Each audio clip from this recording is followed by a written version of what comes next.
Bom, o Roberto Porini é um deputado histórico de Bauru, 5 legislaturas de deputado estadual e trabalhos que marcaram na história de Bauru, como aeroporto, criação da Unesp, a Constituição de São Paulo, duplicação da Rondon, Estádio do Noroeste, conquista do Distrito Industrial, 98 alqueires que estão aí, uma fazenda que se desmembrou do Instituto Penal Agrícola, tudo isso é... Não, é uma história respeitável e que nós hoje lembramos com saudade do papel que o Porini exerceu na vida pública da nossa região. Mas, Porini, eu te chamei hoje para falar de coisas às vezes desagradáveis até. Claro que nós vamos lembrar esses momentos importantes da sua vida, mas hoje eu falei, Nádia, chama o Porini, eu quero ver como é que um deputado que viveu uma intensa outra época da política brasileira, paulista principalmente, está enxergando hoje a situação do país.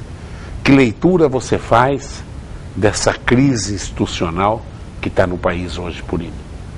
Você citou a Nádia que telefonou me convidando em seu nome para que eu viesse e ela fez a seguinte indagação. Porini, como é que você, o que é que você diz sobre a situação atual? Eu falei, a situação é indizível, né? É inacreditável, porque o que aconteceu e continua acontecendo realmente nos causa repugnância, né? Nós devemos repudiar tudo isso que está aí e de uma forma tão acentuada como nos últimos tempos, nos últimos dias, né, nós diríamos, porque afinal de contas não pensaram no Brasil, né? Não pensaram na nação, pensaram apenas em situações particulares, individuais. E isso realmente não condiz com aquilo que a própria política define, né? Como sendo a ciência, a arte, técnica, estratégia e virtude do bem comum e não do bem próprio. Essa é a situação, Duda. Agora, o que escandaliza a gente, claro, além da corrupção que a gente sabia que existe há décadas e décadas, em algumas partes da política a gente acreditava que tinha corrupção. Agora, esses números, você imaginava, Porini, você que estava lá em 5 legislaturas encostado, deve ter convivido com muitas pessoas ali, que você sabia dos boatos que participava de chavecos e etc. Mas você imaginava esses números, onde qualquer deputado pegou 10, 12 milhão, 18 milhão, estava na tua cabeça, por um momento, você tinha noção que os números eram esses, Porini? Não. Eu posso lhe dizer o seguinte, que na realidade nós convivemos desde os idos de 79 até 98 na Assembleia, e a política era muito mais romântica, né? Você fazia pela alegria de fazer. E eu sempre disse que as coisas de Bauru, e um dia um deputado federal disse que eu agia como vereador. Mas me orgulho disso. O que eu fiz por Bauru, talvez muitos prefeitos não tivessem feito. E eu não imaginava, nunca, jamais poderia imaginar que os números chegassem a esse patamar de milhões e milhões e milhões, e com dinheiro que o próprio país ofereceu aos cidadãos que vêm para depois pedir desculpas e tal, e hoje mora lá num apartamento de 52 milhões e vai num avião particular com a família que custou 200 milhões, quer dizer, não dá para acreditar, é muito dinheiro, é muito desmando e nós não poderíamos jamais concordar com isso. E o pior é que o BNDES é sócio dele. Tudo que ele perdeu, o BNDES parece que tem 20% de tudo que tem dele. Quer dizer, porque tudo que ele construiu foi em cima de dinheiro do BNDES, né, Porini? Segundo dizem, é a leitura que eu faço. Se você for ver a importância que o BNDES realmente... 15 bilhão deu para ele. O negócio por falar em BNDES, eu solicitei um empréstimo do BNDES de 1,4 milhão. Você sabe, pretendi explorar uma fonte de água mineral, porque a água de Bauru é uma das melhores águas... E não apenas em qualidade, mas em quantidade também. Nós estamos aqui com o aquífero Guarani. 1.400.000, em vez de dar o dinheiro com todas as garantias que eles pediram, acho que eles deram risada, né? 1.400.000, o que é 1.400.000? Tem que ser milhões, para sobrar para muita gente, né? Mas te deram 1.400.000? Deram coisa nenhuma, eu estou lá com a minha fonte, né, esperando o momento. Se Deus quiser um dia, nós vamos fazer com que ela funcione. Eu, como empresário, nunca consegui pegar dinheiro do BNDES, nunca consegui. Mas os amigos dos amigos, né? Quem tem amigo tem... Vai emprestar dinheiro para construção. Várias vezes eu consultei o BNDES. Várias vezes. Infelizmente. E com todas as garantias, né? Infelizmente. Mas, Duda, a justiça divina, ela pode tardar, mas não falha. Sabe? Eu acho que uma hora haverá de ser cobrado isso de alguém. Ou de alguns. Eu não tenho dúvida disso. Você é um homem de fé, né? Está com o teu programa há décadas. 59 anos. 59 anos.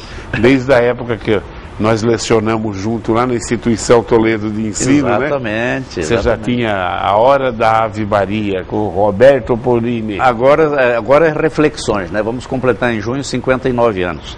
E você falou de fé, e é esta fé que me tem animado de um dia poder engarrafar a minha água. Fé é a certeza das coisas que se esperam, a convicção de fatos que se não veem. Então existem coisas que a nossa vã filosofia não é capaz de explicar. E nós nos temos fixado nessa verdade. Porini, eu sei que você tinha um bom relacionamento com Michel Temer, eram do mesmo partido, tudo isso. Na minha ótica, o Michel Temer está sangrando, e por erros cometidos por ele, que acho que quem está lá em cima não tem quem cometeu erros até agora. Você acha que ele aguenta ou você acha que o Michel vai sangrar e até exaurir? Minha convivência com o Michel vem desde o tempo do governo Montoro, né? Ele foi secretário da Segurança do governador Montoro e a gente tinha os nossos contatos, inclusive solicitando coisas para Bauru. E hoje pertencemos ainda ao mesmo partido, por enquanto estamos ainda no mesmo partido. E você disse bem, está sangrando. Mas o Michel tem demonstrado até aqui, e conseguiu, nesse período de pouco mais de ano, algumas coisas que talvez outros não tivessem conseguido, dada a sua habilidade, a sua sensibilidade e pela experiência que tem. Foi presidente da Câmara por mais de uma vez e sabe lidar com a coisa, tem sensibilidade e tem jogo de cintura. Eu tenho a impressão de que nos dias atuais, apesar de sangrando como está, ainda seria um mal necessário, porque eu não sei se o que viesse ao após... O que vai acontecer com a economia depois disso, né? E a forma, quer dizer, a economia mostrando aí sinais de recuperação, e você é testemunha disso, você tem aí os seus negócios, sabe disso, e não é só você, o empresariado, de forma que tomara que possa haver ainda uma forma, muito embora esteja sangrando. Agora, se queres conhecer o vilão, dá-lhe o bastão na mão. Não sei se outro que viesse aí agiria de forma diversa. Infelizmente. Nessa hora de crise, eu não era tão fã do Meirelles antes não, quando entrou. Mas a gente tem que reconhecer que as medidas que ele tomou foram profícuas, né, Porini? O país começou a andar, todos os números melhoraram um pouquinho. Claro, ainda não desafogou o desemprego, que é a pior coisa, onde o governo batia no peito que melhorou a classe D, E, e na verdade, quando entregou o governo, tinha 12 milhões de desempregados. Hoje tem 14 Tem 14 já. 14 milhões. Quer dizer, isso ainda não está reagindo, mas os outros dados... Todos já melhoraram, né, Porini? É lamentável acontecer agora. Exatamente. Eu nunca morri de amor pelo Michel, entendeu, né? Mas, lamentavelmente, a parte de economia na mão do Meirelles estava indo bem. O ministro Meirelles realmente... Você conhece o Meirelles pessoalmente? Pessoalmente não, nunca tive um contato com ele. Com o Lula eu tive um contato um dia no restaurante da Assembleia, quando ele era ainda metalúrgico, não tinha nenhuma posição de mando. E o Meirelles seria um dos nomes cogitados, né, numa eleição indireta, né, que é o caminho, né, Mas às vezes politicamente até não agiria tão bem como está agindo economicamente, né? Mas com a competência que tem, quer dizer, o Michel é um constitucionalista, quer dizer, tem um nicho que ele entende e sabe das coisas. O Meirelles, como presidente, ele não estaria seguindo ordens, ele estaria dando ordens, né? Claro. E com o conhecimento que tem, talvez fosse o nome da vez. Mas eleição indireta é agora, indireta. Tudo está em cima da reunião do Supremo agora no dia 6, daqui uma semana. Exatamente. Para caçar a chapa de uma Temer. Vai ser difícil escapar dessa, né? A perspectiva antes desse imbróglio aí, né, dos últimos dias, é de que talvez o Michel se safasse dessa, né? Mas parece que, em função da pressão popular, das contingências do dia, as coisas mudaram no Supremo. Mas vamos torcer para que o melhor aconteça pelo Brasil. Nós devemos morrer de amores pelo Brasil. Pela bandeira verde e amarela. Eu tenho dúvida. E não pelo dinheiro, como diz a professora doutora Maria da Glória de Rosa, né? Professora aposentada da Unesp, hoje tem um artigo bonito no Jornal da Cidade que fala exatamente disso, né? Do materialismo, desse imediatismo, de que só precisa pensar em dinheiro. Temos que pensar no todo, temos que pensar na nação brasileira. É verdade, é isso mesmo. O caminho é por aí. Deixa eu aproveitar para fazer uma pergunta aqui, até porque eu ia perguntar do aeroporto. Sim. Como chegou uma pergunta de um telespectador já falando do aeroporto, eu já vou passar para você. É o Marcos Eduardo Monteiro. Duda e Roberto Purini, boa tarde. Purini, o senhor deixou um legado para Bauru, que foi o aeroporto Bauru-Arealva. Duas perguntas. A primeira, o aeroporto pertence a Bauru ou a Arealva? Segunda, por que o aeroporto não decola? Ou é falta de vontade do governo estadual ou do federal? Ou a pressão de pessoas de Bauru que não querem o desenvolvimento da cidade? O senhor tem alguma informação sobre isso? Bom, eu diria que para iniciar a construção do aeroporto foram 20 anos. Maio de 79 foi minha primeira indicação na Assembleia e as obras começaram em janeiro de 1996. Está aí uma obra não terminada ainda, nós temos duas pistas de 2.100 metros, mas o projeto original é de 3.210, que precisa ser terminado. Já houve interesse de privatização, mas o Estado não quer dar só Bauru, quer dar Bauru, quer dar Lins, quer dar... Enfim, não quer dar só o filé mignon, quer dar sem nenhuma referência a JBS, claro. Que gosta de filé mignon. E não interessa ao particular, o empresário quer saber do lucro das coisas, mas muito bem, ele me pergunta, eu diria que já decolou, faz tempo que decolou, muito claro. Embora não tenha terminado. Este aeroporto é um aeroporto de cargas e passageiros. A TAM está aí fazendo um voo diário, Bauru-Brasília, que vai e volta lotado. Tenho notícia, se já não aconteceu, está acontecendo, que a própria Azul estaria agora fazendo Congonhas também. Enfim, e em termos de cargas, nem Ribeirão Preto suplanta Bauru. Mas como? São dados do próprio DAESP, do Departamento Aeroviário do Estado de São Paulo, que está aí. Se há forças contrárias, eu as senti durante os 20 anos, claro. A ponto de um dia o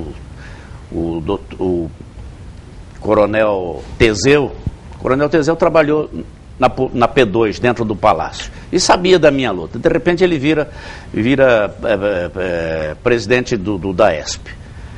E um dia me telefona, deputado, teve duas pessoas aqui hoje, eu recebi duas pessoas trabalhando contra, falei, não precisa dizer os nomes.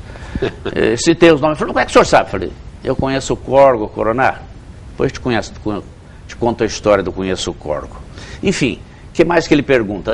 Já decolou, eu diria que já decolou, precisa terminar sim, e o governo de São Paulo... Ele está querendo dizer, quem que está investindo pouco aí, o federal ou o estadual? Veja bem, o federal poderia já ter investido mais. O Renato, inclusive, esteve em Brasília, mas depende do governo estadual, porque o governo estadual é o dono do aeroporto. É o dono do aeroporto. foi construído com verbas federais e estaduais, maior parte do governo federal, através do Programa Federal de Auxílio aos Aeroportos. Mas não sei se ainda há forças ocultas. Na época eu sabia que para mim não eram tão ocultas, mas que existiam. Mas a verdade é que o aeroporto está aí e um dia Bauru vai saber o que significará. Tem que melhorar o voo de passageiros mesmo, né? Mas tem que ter demanda, né? Tem que ter demanda. E você falou aí, Deodoro, hoje completa aniversário de casamento o Aldo Velichan, que um dia participei aqui, ele falou, esse deputado só conseguiu um aeroporto para Bauru em 20 anos. Não, Aldo, parabéns, viu, pelo aniversário de casamento. Deus abençoe a você, a sua esposa e toda a família. O Aldo está morando em Arealva ainda? Eu não sei onde é que ele está. Faz tempo, o Aldo mandava pergunta Mandava muito, direta, ele não tem aqui. comparecido, né? Não, já faz mais de ano que não vem pergunta. Mas hoje li no jornal que ele está completando o aniversário de casamento. Você viu no jornal isso? Que Deus abençoe, viu? E não foi só aeroporto, não, tem muita coisa aí. Olha, eu vou até fazer uma outra pergunta, porque eu ia perguntar do seu menino, do Renatinho, que foi candidato. Então tem uma pessoa que pergunta. Quem pergunta é Vitor Pereira. Pergunta para o Purini o que ele acha que o filho fez de errado na última eleição, porque não se elegeu. Eu diria que existe um instrumento chamado televisão que transforma o sapo em príncipe, o príncipe em sapo, elege presidente, derruba presidente, promove o impeachment do presidente. E tempo de televisão é o que há para se ganhar uma eleição. E o Renato, infelizmente, não tinha esse tempo de televisão. Muito embora o pouco tempo que teve, me parece, e não é impressão minha, não é opinião minha, mas dos próprios telespectadores, de que em termos de seriedade de campanha e de campanha bem feita, foi o Renato. Aliás, você próprio, Duda, disse outro dia aqui, e eu estava assistindo, que aquele que se ouve de forma mais correta, que não prometeu os mundos e os fundos, eu ratifico foi isso, o Renato, foi isso mesmo. Porque ele sabe, ele conviveu comigo durante quase 40 anos na vida pública e sabe que a gente não pode assumir compromissos se não tiver certeza de poder cumpri-los. Foi o candidato que menos prometeu. Exatamente. Em termos, vou fazer isso, vou fazer aquilo. Ele até realmente... porque vivenciou como vice-prefeito, como presidente da Câmara, como vereador durante 16 anos e sabe como são as coisas. Eu sempre disse o seguinte: todo candidato a prefeito tem que ter passado antes pela Câmara Municipal, para saber como é que as coisas caminham, como é que as coisas andam. E o Renato conhecia tudo isso. E o Aécio vai para a cadeia ou não? Tudo faz crer que sim, né? Manchou a imagem do avô, do né? avô, da irmã, né? Infelizmente, e nas conversas particulares, né? Usa um vocabulário chulo, né? Um vocabulário impróprio para um senador da República. Mas você sabe que é coisa gozada, né? Então tem um mineiro, faz 20 anos que ele vem lá de Ijuí, ele vende queijo lá no Prevê, ele vem com a caminhonetezinha dele, e eu compro o queijo dele a vida inteira. Logo que terminou a eleição, o Aécio perdeu a eleição e perdeu em Minas Gerais. Como é que podia ganhar para o presidente da República se perdeu? Tivesse ganho em Minas, tinha ganho a eleição da Dilma. Perdeu, né? Dentro da casa dele. Aí eu perguntei para esse mineiro que é queijeiro. Ele vende queijo. Sim. Ele vem entrar em caminhonete cheia, vem vender queijo picado. E ele me deu essa visão. Ele falou, olha, professor, eu votei no Aécio, mas minha família inteirinha não votou, porque lá em Minas, todo mundo fala que o Aécio é ladrão. Olha o cara, né? Quer dizer, os caras que estão em contato com ele, porque ele foi governador de Minas, né? Todo mundo fala que o Aécio é ladrão, entendeu? Mas eu votei, eu ainda votei no Aécio, o mineiro falou, né? Mas a minha mãe não votou, meu pai não votou, entendeu, né? E às vezes poderia até não ser, não fosse o desmascaramento, né? Que está aí confirmado que realmente não se ouve... Que não é gente boa, né? Não se ouve com a honestidade que se espera de um homem público. Duda, não é Ijuí, é Piuí. Piuí, o Piuí. Samuel conhece o queijeiro meu, porque ele passa no Prevê, depois ele vem aqui. É Piuí, entendeu? Então ele faz 20 anos que ele vende queijo, ele vai na sala dos professores. E se é mineiro é coisa boa. Não, queijo de Minas é fora de série, né? O queijo, né? O queijo, só queijo. que mineiro é baiano cansado, né? Cansado. Baiano cansado. Ó, o Luiz Carlos da Bela Vista, boa tarde aos dois professores, pois o Roberto também foi professor antes de entrar na política. Eu devo dizer que eu e o Purini demos aula na ITE durante alguns anos, quando ele fez a primeira candidatura dele a deputado estadual, né? Já de vereador nós estávamos lá. Já de vereador, o Purini era vereador. Mas depois você fez a campanha naquela época, sim, e depois você parou de dar aula quando você se elegeu. Exatamente. Ele lembrou que nós somos professores, eu dava química, o Purini dava português, um daqueles professores de primeira linha. Dá para sentir no ar que o que está acontecendo com o presidente Temer é um complô? O que o senhor acha disso? Purini responde, depois eu respondo. Veja bem, eu diria que até se cogita de que seria um complô. Quer dizer, se nós formos ver quem promoveu essa coisa toda e agora está gozando nababescamente as delícias de Nova York, é amicíssimo de um outro que... Foi criado pelo outro presidente. Criatura do outro, com dinheiro do BNDES, construiu aí esse 15 bilhões pegou do BNDES. É um negócio indizível, né? Como eu disse, a nossa querida... a nossa... Oh, meu Deus. A sua auxiliar aqui que me convidou para vir aqui. Nádia. A Nádia, perdão, Nádia. A Nádia. Às vezes a memória vai lá adiante e tudo bem, e às vezes a coisa mais próxima. Então a Nádia, eu disse ela é indizível, né? Agora, Duda, se é complô ou não é complô, não sei dizer, mas eu gostaria que as coisas pudessem, de uma forma ou de outra, caminhar na direção de que o país pudesse retomar os trilhos, né? O Michel tem dito, o trabalho continua, o Brasil continua nos trilhos, nós vamos continuar trabalhando. Oxalá isso possa acontecer, porque o que vem depois nós não sabemos o que é. Esse pelo menos está aí com alguma mancha e tal, mas talvez seja coisa armada, o que pode acontecer realmente. Pode ser que seja um complô, pode ser. Eu vou dar minha opinião, eu acho que é um complô, mas e daí?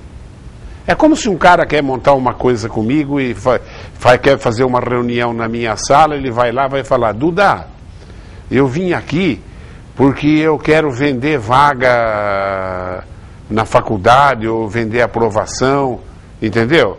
E eu discuto o preço, depois eu falo, não, eu fiz aquilo. Se é complô, o Michel entrou, então ele é tão culpado quanto outro. Eu lamento que o país estava melhorando um pouquinho. Porque estava assim, contornou, e a hora que começou a subir, aconteceu isso. Eu lamento por isso, mas acho que ele perdeu, minha opinião, todas as condições de governabilidade, viu, Purini? Você é amigo pessoal dele. Infelizmente, está se aguentando ali, não sabemos até quando, quanto mais. Porque ele entrou agora que foi complô, claro. Qual o boato? Que o filho do Lula é sócio da JBS, é boato, mas está aí, né? O Lula é padrinho de casamento dele, a Dilma é padrinho de casamento dele, ele foi criado pelo BNDES, ele tirou 15 bilhões, hoje ele tem, o cara era um simples dono de açougue em Goiás, hoje ele tem negócios em 45 países do mundo, e o BNDES é sócio dele, deu dinheiro, é privilégio. Como o outro, o carioca lá que está preso também, o ex-governador? Não, aquele empresário do ex-governador. Sim. Aquele robô que Nossa Senhora... É o Eike Batista. É o Eike Batista. Também foi criado pelo BNDES na era do Lula. Eles criaram até com o espírito, pode ser até que não teve segundas intenções. Nós estamos mostrando para o mundo um novo empresário. A Odebrecht gastou dinheiro no mundo inteiro aí construindo com dinheiro do BNDES. A Odebrecht fez obra em 15 países com dinheiro e falta obras aqui dentro. Quer dizer, segundo as intenções ou não, sei lá. Mas é criado pelo Lula. Os irmãos Batista é cria do Palácio do Planalto. Estamos criando novos empreendedores internacionais com dinheiro do país, que deu para as cabeças e deu no que deu. Eu até acho que provavelmente é um complô, sim. Só que eu acho que o Michel entrou no complô. E, na minha opinião, perdeu todas as condições de governabilidade. Pela oportunidade, Duda, eu sofri um episódio na vida, na Assembleia, em que eu fui obrigado a dizer aos meus companheiros de bancada: aconteceu isso, o cidadão esteve lá me oferecendo isso. E esse cidadão chegou numa posição que começou a fazer uma estripulia no sentido de botar a Assembleia toda em xeque. A primeira coisa que ele fez foi tirar o Cristo do plenário. Segundo, foi denunciar uma colega nossa de Campinas, a Célia, que está lá até hoje, paraplégica, por sinal, muito eficiente, de que tinha rasurado uma nota, que estava pedindo dinheiro a mais de retorno. Enfim, e aí um dia reputado por um colega nosso: Vossa Excelência não tem capacidade, não tem escrúpulo. Vossa Excelência esteve lá conversando com o deputado Purini e ele nos disse... Aí eu estava no plenário e ele fez um repto. Deputado, eu quero que ele venha aqui dizer quanto é que eu ofereci para ele. Aí eu tive que ir e disse: Excelência, Vossa Excelência aí no alto da sua coroa e esse pobre mortal aqui na planície precisa dizer o seguinte: entre a leviandade de Vossa Excelência e a minha dignidade, eu tenho que ficar com a minha dignidade. Vossa Excelência esteve lá assim e ofereceu. Quanto? Falei: não sei. Vossa Excelência ameaçou e eu mandei que saísse da sala. Eu só não fiz uma coisa, Duda. Eu só não disse que ele retornou lá e pediu perdão e fez uma oração lá pedindo perdão para mim. E tendo pedido perdão, eu falei: quem dá perdão não sou eu. Tem um ser maior que é quem perdoa. Eu não tenho poderes para perdoar.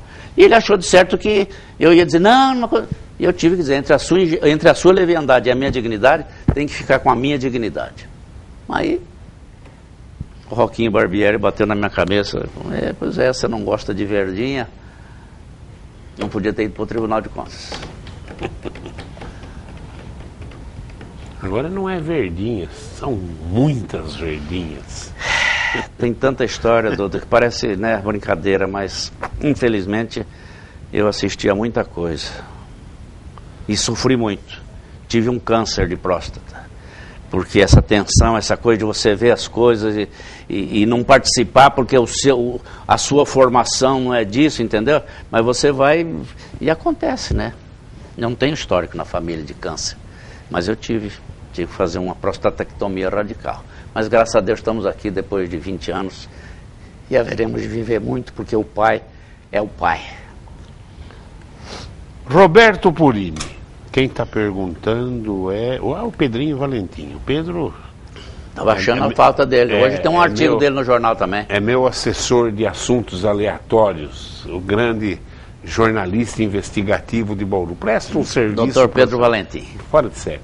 Ele é professor, advogado e jornalista. Jornalista também. Jornalista. Jornalista investigativo.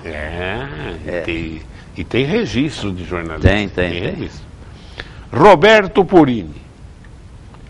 As assembleias legislativas não precisam mais liberar para que os governadores possam ser investigados, decidiu o Superior Tribunal de Justiça.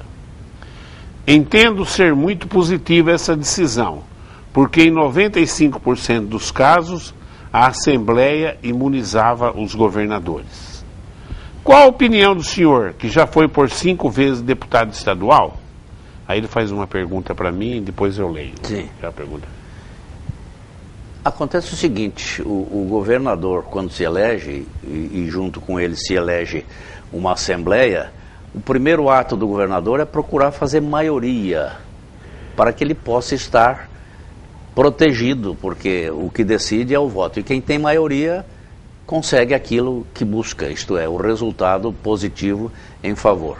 Eu confesso que não tinha o conhecimento desta decisão. Eu também não. Mas eu acho importante, porque todos somos iguais perante a lei. Somos todos iguais perante a lei. E de forma que eu acho que as assembleias não tendo mais este poder de poder manter o governador numa redoma, é importante, porque passa a ser um dos nossos, um comum entre todos. É verdade. E depois é o seguinte, aqui no Brasil, cachorro mordido por linguiça tem medo de cobra. Que tem que investigar, que se investigue, porque, pelo amor de Deus, não tem de lugar que não vem escândalo, né, Purini? De tudo quanto é lado. Toda parte. É de prefeituras, é de governadores, é de empresa, é de tudo quanto é lado, né? Vai ter bandido no inferno. Vamos ver o que ele pergunta. Professor Duda, é preciso que a Secretaria de Educação e Bem-Estar Municipal venham a público explicar quais as providências foram tomadas contra a entidade assistencial, a COP São Francisco, acusada de não prestar contas de mais de 1 milhão para a Prefeitura Municipal. Este silêncio é cúmplice e fétido. Pedro Valentim.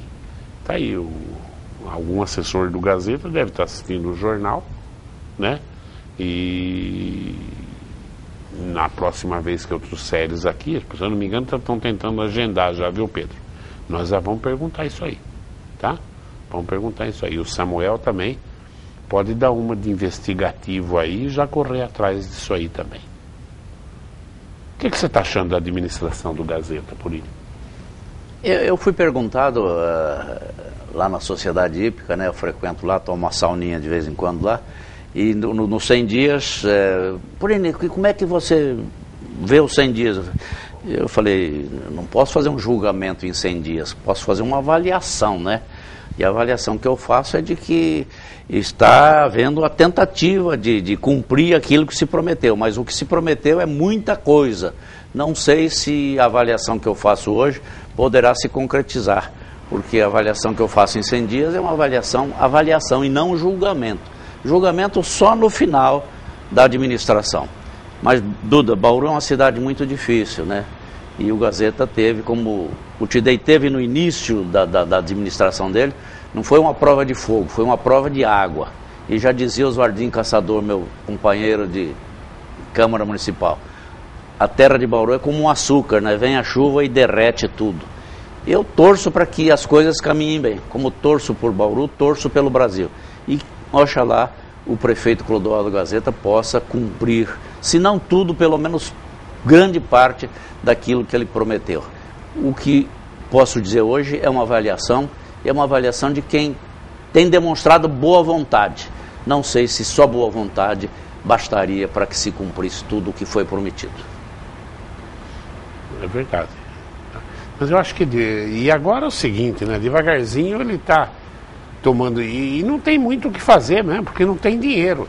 É que ele entrou muito empolgado, prometeu muito, ganhou, continuou prometendo, até uma certa altura. Já parou de prometer. E também não adianta ficar pondo culpa no Gazeta, não. Não tem dinheiro mesmo. Não tem dinheiro. O negócio está de tal maneira que em governo de estado, o nego manda 15 rolos de papel higiênico para socorro. Entendeu? Infelizmente está assim. Infelizmente. E nós temos que remar para tirar o Brasil disso aí. Eu ainda acredito que nós vamos começar a deixar a economia fora da política, como é nos Estados Unidos, né? Está lá o Trump falando as maiores besteiras do mundo, mas a economia americana vai nadando de braçada, né? Vai nadando de braçada. Eu acho que é isso. Nós temos que ter uma economia ligada a tudo que acontece no mundo hoje, e nadando de braçada, e que os poderes dos políticos, se eles roubarem bem menos, já estão fazendo um grande favor para o Brasil. É lamentável, né? Antigamente o tostão era ladrão. O ideal seria que não roubasse nada, né? Claro, zero, né? Zero. E até que enfim pegaram o compadre Maluf lá, hein? Pois é, bom, mas não é a primeira vez que o pegam, né? Ele vai sempre dando um jeito. Mas agora é Supremo. Agora é Supremo, né? Vamos ver. Mas com 86 anos. 86 já, não sei. Mas pelo menos tem um efeito psicológico, né? Tem. Porque até agora o Maluf era tido o quê? Como impune, né? Ganha as eleições, está lá. É muito importante. Essa operação Lava Jato veio em boa hora, né? Boa hora. O nosso Moro tem agido com muita coragem. Ó, o Marcos Eduardo faz uma pergunta aqui, eu vou dar a minha resposta e depois você dá a sua. Sim. Ele fala assim, ó. como o nosso aeroporto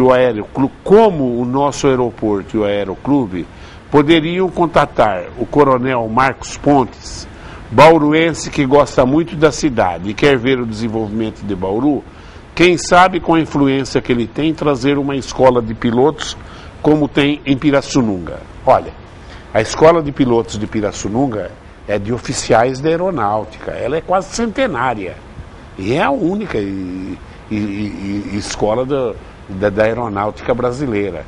E o Marcos Ponte não tem cargo, é um bauruense, emérito, inteligentíssimo, dá palestras em escolas, nota 1000, mas eu acho, viu, Marcos, ele não teria influência nenhuma, filho. E ainda mais um país quebrado, né? Ele não tem cargo nenhum, ele não conseguiu se eleger deputado. Lamentavelmente, acho que seria um cara que teria condições de ser um bom deputado. E é um homem sério, né? Um cara sério, quem conhece ele sabe que é um cara seríssimo. Mas na minha opinião, não adianta político contactar. Ele que tem que contactar político para conseguir alguma coisa. Infelizmente, nesse país, sociedade civil não tem força nenhuma. Toda a força, lamentavelmente, é política.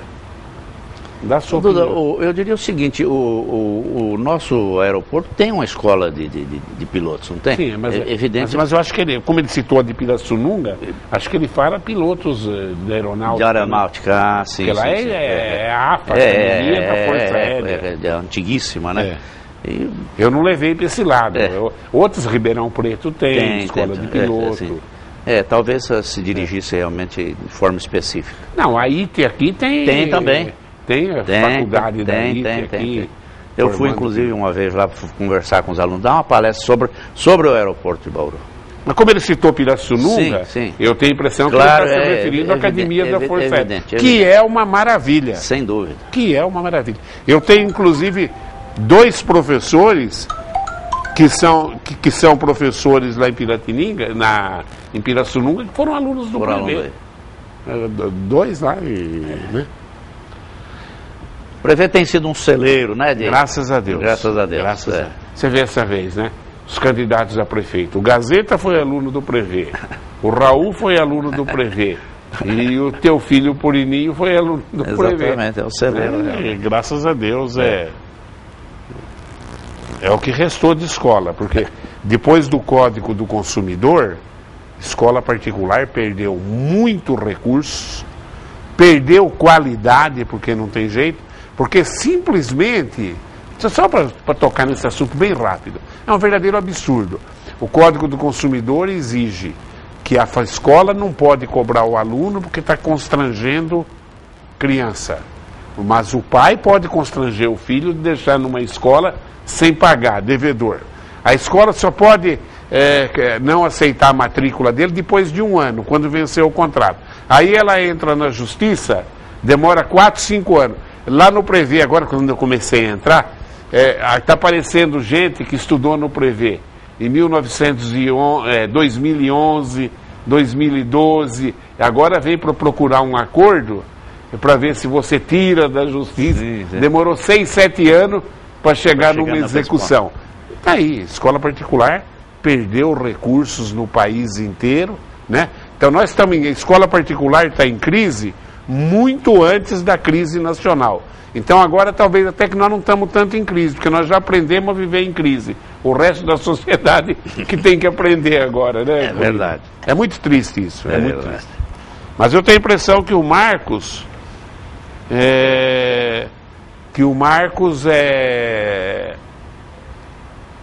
se referia à escola de pilotos. Exatamente, da aeronáutica. Que lá é uma maravilha. Que lá é uma maravilha. Olha, se Bauru tivesse aquilo lá, que maravilha, que maravilha. Sem dúvida. Viu? Que maravilha. Quem falta faz um deputado federal, hein? Luísa Marques. Duda, você é lindo. Ela tá com um problema. O meu genro Zé Eduardo é oftalmologista. Nem minha mulher nunca falou que eu sou lindo. Mas obrigado, Luísa. Claro que você está brincando. Vai ver que ela fez. E o Purininho é lindão. Bom, tá. Ô, Duda, ela talvez tenha feito catarata, viu? Beijos, porque eu fiz operação de catarata E falei para os amigos, mas estou numa tristeza danada. Mas como? Não deu certo? Falei, deu tão certo que agora eu estou vendo quanto eu estou velho. Muito obrigado, viu? Não, e enxergar alguma beleza ainda. E ela fala assim, a hora que a TV Prevê virou digital, antes eu me assistia na TV Prevê, eu não enxergava as rugas. Agora que virou digital, olha a imagem, que coisa. Agora está tudo à vista, linda, tudo à vista. Agora aparece tudo, viu, Luísa? Obrigado, Luísa. Eu sei que você está brincando, mas eu agradeço, tá? E eu não acho o Purininho tão bonito assim também, não, entendeu? Mas serve, ele é passado, viu? A tua nora não chama Luísa, não? Não chama. É a tua nora brincando. Ah, você referiu ao Purininho, né? Purininho. Não. Falou Purininho. Eu sou... Papai que dizia do papai era Purino, então era o papai, José e o Luiz, e a Ivone, né? Então o José era o Purinão, o Luiz era o Purino e eu era o Purininho.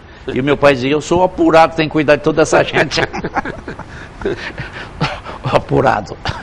Purininho, enfim, eu vou te dar uns minutos para você fala sobre essa crise do país aí, mas o que você quer colocar? Ou das coisas que você fez, embora a cidade toda reconhece que você foi um deputado de primeira linha, mas eu acho que tanta coisa boa que vocês fizeram, mas teve uma que bate todas. A importância da Unesp em Bauru hoje. Bauru tem o maior campus da Unesp e foi trabalho seu e do Tidei na época, né? Quer dizer, sinceramente, eu duvidei até a última hora que vocês iam conseguir estadualizar a antiga fundação e transformar ela no maior campus da Unesp até hoje. Duda, para cada questão que você levanta, estadualização, Campo do Noroeste, Distrito Industrial, 98 alqueires que o Estado doou, duplicação da Rondon, duplicação da Rodrigues Alves em 5 quilômetros, inclusive com iluminação, tudo, a gente tem uma história. E sobre a Unesp, o Tidei realmente falou durante muito tempo em federalização. Aí quando o Quércia foi candidato ao governo, foi feito um comício na Batista, por volta do meio-dia, com todos os estudantes lá. Estava lá o Almino Afonso, o Arnaldo Jardim, eu, Tidei. Eu devo dizer para você que eu estava lá ouvindo vocês. E o Quércia assumiu nesse dia, se não federalizar, eu eleito governador, vou estadualizar. Verdade. Muito bem. Aí o Tidei, quando se referiu a mim, esta formiguinha, referindo-se a mim, né? Só de Pirajuí que falava que eu era uma formiguinha. Aí o Almino, quando veio, disse, essa formiguinha com asas, dada a sua agilidade, Muito bem. O Quércia se elegeu. E eu passei a cobrar, até porque eu era cobrado. Zé Roberto Moraes dos Santos, de saudosa memória, com outros companheiros da fundação. Como é que era? Aí, um dia eu cheguei, governador, fim de semana foram me cobrar, tá? Mas o Nagli ainda não tomou providência? Jorge Nagli, que era o reitor da Unesp. Falei, até agora não. Puriné, convida o Tidei, pediu para mim, convida o Tidei, vão lá no Nagli, falei, se ele não fizer, eu vou fazer. Muito bem. Aí eu toquei para o Tidei, marquei com o Jorge Nagli, fomos lá e conversamos. Não, já estou providenciando. Mas o Quércia já botou no orçamento do ano seguinte 450 milhões, na época, qual era o dinheiro. Está aí. Eu tenho um pergaminho, o Tidei tem um pergaminho, o Quércia tem um pergaminho. Realmente, o que significa a Unesp é um negócio muito sério, muito sério. Melhorou o nível intelectual da cidade em todos os aspectos. E hoje é televisão, tem a TV Unesp, tem... Sem falar nas famílias que vieram aqui, quer dizer, o negócio tem um... Por ano, no mínimo, a Unesp, eu vou falar por baixo, ela segura em Bauru, de famílias de Bauru, que entram nesse vestibular disputadíssimo que é da Unesp, pelo menos 500 famílias de Bauru, esses jovens sairiam de Bauru para estudar fora, ficam em Bauru por causa da Unesp. Exatamente. Esse número meu é perto da realidade. Sim, claro. Pelo menos 500 famílias de Bauru tem o filho que não sai de Bauru, porque tem a Unesp. E outros tantos que vêm. Claro, assim... Aí mais 2.000 vem de fora para cá. 2.000 vem de fora. Se fosse falar de duplicação da Rondon, você tem 2 minutinhos? Claro, lógico. O Miltinho Monte casou-se e convidou o Quércia para ser padrinho. Então foi num sábado em São Manuel choveu muito, o Quercia tinha vindo com a esposa, e ele não pôde voltar, ele veio de helicóptero e veio pernoitar em Bauru. E chovia muito, e era época de colheita de cana. E ele passou, veio de São Manuel para Bauru, aquele bruto movimento de caminhões, em estradas simples, né? Pista simples. E na terça-feira seguinte, quando eu fui lá, porém, nessa estrada que você vive me cobrando, é essa que eu passei lá, eu falei, precisa duplicar mesmo. E quando foi para fazer a licitação, porque hoje, quando você licita, você já tem que ter os recursos, tá? E o Machado, o Zé Machado, que era o secretário da Fazenda, falou, governador, não podemos fazer a licitação. Por quê? Não, porque não tem dinheiro. Então, mas quanto tempo demora? 3 meses. Põe a licitação na rua, até lá entra aí o IPVA, e está aí duplicada, né? A bem da verdade, eu trabalhava para duplicar de Botucatu a Bauru. Aí foi até o Mato Grosso. Né? Uma obra que realmente... Eu sou da época que de Bauru para Pirajuí era estrada de terra. O Ademar que falava que ia asfaltar, aí vieram, me lembro, não sei se você vai lembrar disso, mandaram tambores de piche, tambores de piche, mais ou menos no meio do caminho tinha um posto de gasolina que hoje não existe mais, bem no meio do caminho, para cá de Avaí, que ali tinha um posto. Olha, mas tinha milhares de tambores de piche. Aquilo ali ficou apodrecendo, coisando, ficou décadas aqueles tambores de piche ali. De uma coisa puxa a outra. Eu fui fazer um comício em Bocaina, eu tive uma ocasião, 1000 votos redondinhos em Bocaina. O deputado mais votado da história de Bocaina, 1000 votos redondinhos. E tinha lá uma tal de CIOV, Companhia Industrial de Óleos Vegetais, desativada, etc. E quando a gente ia para o palanque, qual é a grande... Desde o tempo do Ademar estão prometendo asfaltar essa vicinal aí. E eu falei, como é que é da CIOV, Companhia Industrial de Óleos Vegetais. Então no palanque lá perto da igreja, cada vez que eu falava eu percebia que as pessoas se entreolhavam, principalmente os mais idosos, e sorriam, né? Aí eu perguntei pro prefeito, o Braz Daniel Zeber, Braz, por que eu falei, né, que desde o tempo do Ademar estão prometendo isso aí. Foi a primeira vicinal a ser asfaltada e o nosso secretário era o Horácio Ortiz. Está lá. Purini, obrigado pela presença. Muito grato, viu? Desculpa sempre, se eu conversei demais, mas é muita história, são 40 anos de vida pública. A cidade tem que reverenciar o seu papel como um dos deputados na história de Bauru mais atuantes. Você, o Franciscato, o Abrainha, são pessoas... que a gente não esquece nunca. E o Pedro, atualmente. Bom, deixa eu só colocar isso. Dia 31 agora encerra a campanha de agasalho do Colégio Prevê Objetivo de Bauru. Agudos eu vi hoje na TV Prevê, que encerrou ontem. Eu dou os parabéns aos professores, funcionários, diretores lá de Agudos. Foi um sucesso lá no Prevê de Agudos. E dia 31 de maio agora encerra a campanha. Aqui em Bauru, até hoje, faz décadas... que ninguém ganha da contribuição que os alunos do Prevê fazem. Já virou tradição lá no Prevê. As classes competem entre si, os alunos fazem rifas internas, eles compram cobertores, agasalhos com dinheiro que eles doam.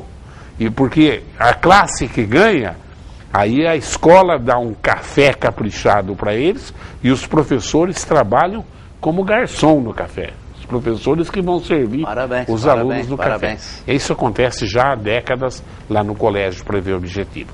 Dia 31 nós estaremos lá então para ver o que arrecadou. Eu agradeço a sua audiência. Continue ligado aí nos horários alternativos da TV Prevê e acreditando no Brasil. Beijos.